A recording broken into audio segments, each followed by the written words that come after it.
Pace bene, masih di mea culpa. Saya berpikir begini, saya mau membuat video, mau perkenalan.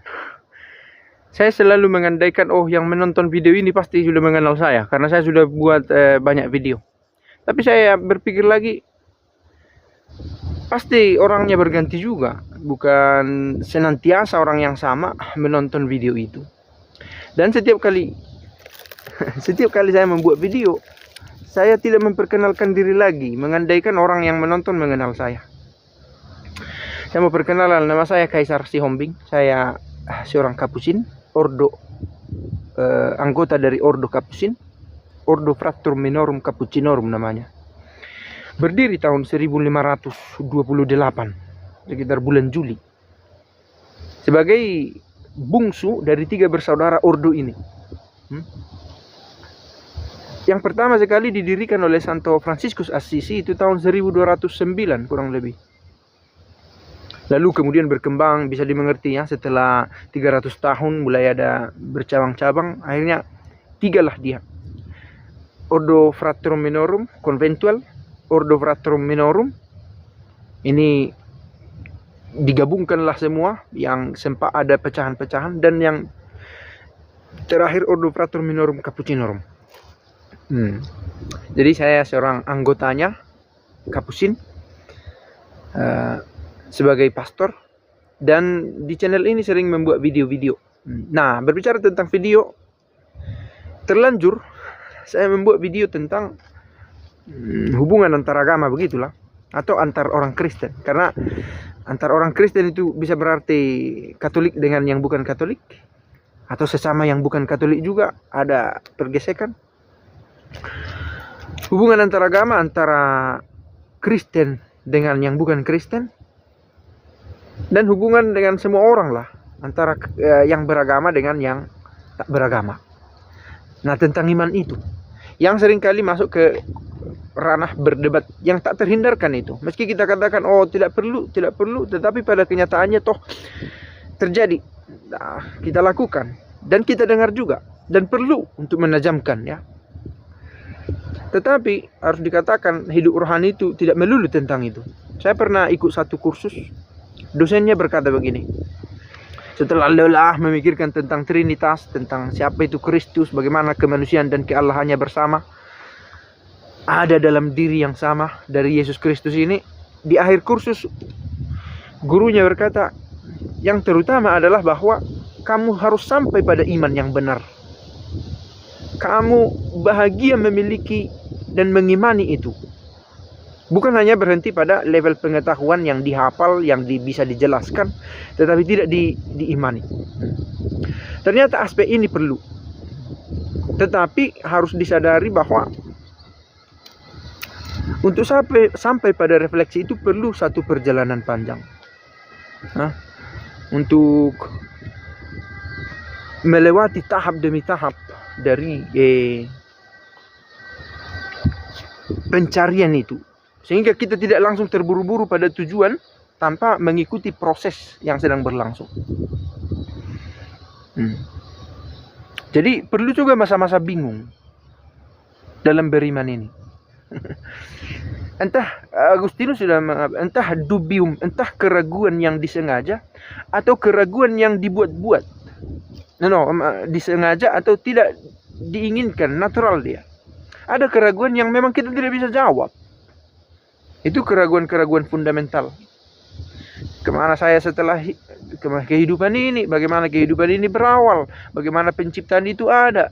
Di mana titik awal dari alam semesta ini? Itu keraguan-keraguan yang memang tak bisa dijawab. Atau mengapa ada kesedihan? Apa itu iman? Apa itu surga dan neraka? Ada juga yang dibuat-buat. Mengapa matahari ini panas? Tak perlu dipertanyakan sebenarnya. Tetapi diciptakan keraguan itu untuk menajamkan pengetahuan.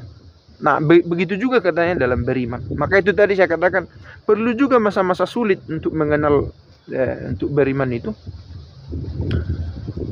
Sampai pada akhirnya kita berkata, oke, saya akan berusaha menghidupinya meskipun tidak semua menjadi sangat terang. Oke, itu tentang itu. Nah, aspek lain dari hidup beragama tadi sudah kita bahas ya, hubungan antara agama yang seringkali menjadi debat. Aspek lain dari beragama itu adalah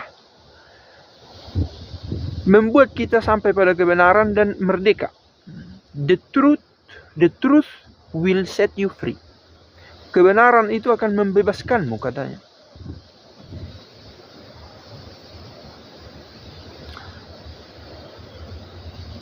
Saya teringat pada konsep pedagogi Agustinus yang berkata bahwa pendidikan itu membebaskan. Karena truth adalah sesuai dengan realitas, dan perlu mengenal realitas, perlu mengenal situasi, apa yang benar terjadi supaya sampai pada kebenaran. Dan sampai kepada kebenaran membuat kita bahagia, felicita, sampai pada sukacita. Orang yang bersukacita, masih kata Agustinus, meskipun dia itu adalah budak, pelayan, pekerjaannya rendah, dia adalah orang yang merdeka kalau dia tahu apa itu kebenaran. Sebaliknya, meskipun seorang itu raja atau bahkan orang kaya, tetapi kalau dia tidak sanggup mengenali kedalaman dirinya, tidak mengenal dirinya siapa di luar dirinya, itu orang yang terikat, terkungkung, ya dialah hamba sebenarnya, dialah budak sesungguhnya, katanya. Kurang lebih begitu dikatakan Agustinus ketika ia mengajarkan tentang nilai dalamnya sebuah pendidikan. Untuk memiliki atau menjalani proses pendidikan ini, Agustinus berkata perlu pengetahuan, oke, dan otoritas yang mengatur, yang memberikan kita kepastian, yang memberikan kita panduan. Inilah gereja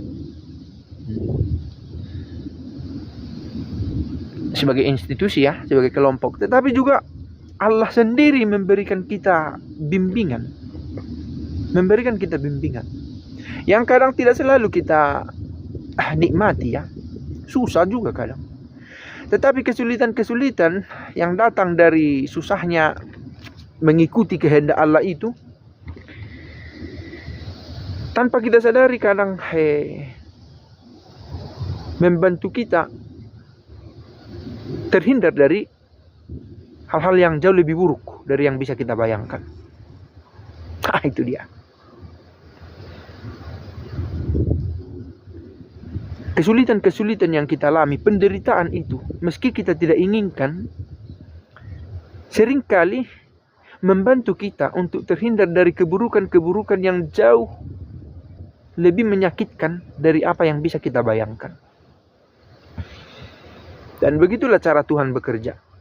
Tidak selalu seindah cerita orang-orang sukses, dan tidak juga selalu seburuk cerita orang-orang yang putus asa. Karena dia ada baik dalam terang juga dalam gelap, bersama bintang atau matahari atau bulan, di siang atau di malam hari. Ciao.